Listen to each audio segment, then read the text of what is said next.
I hope everyone's doing well. I am Mr. Rich. Thank you for joining me for this video where we are examining two questions. The first one being this.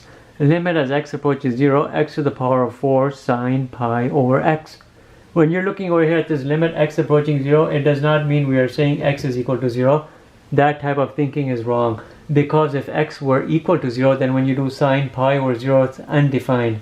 But because x is not equal to 0 and it's close to 0 on either side, then sine pi over x is a defined value. It means when you run this on your calculator, it's defined and it would be a value falling in the range of that sine function -1 to 1.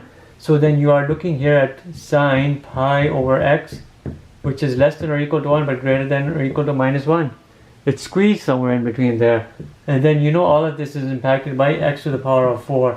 If you put a negative value or a positive value of x here in x to the power of 4, that even function converts everything into a positive output. We know x is not equal to 0, so we know the output of x to the power of 4 must be a positive value.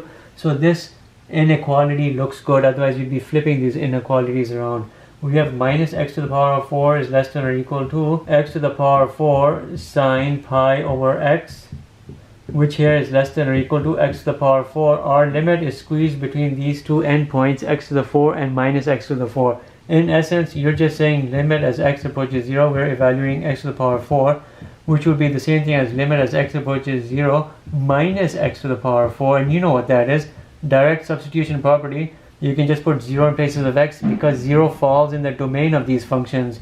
Your end result here must be 0 and it will be right. Let's look over here at the second question. Limit as x approaches infinity 1 over x times sine x, which you can just write as this. Limit as x approaches infinity, I'm looking at sine x over x. That's what we have. How do we evaluate this? Again, look over here at this fact. X is approaching infinity, but x is not equal to infinity.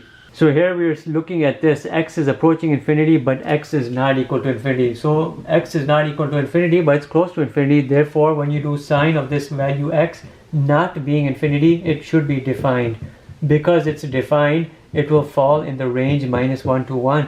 A sine of any value falls somewhere in there.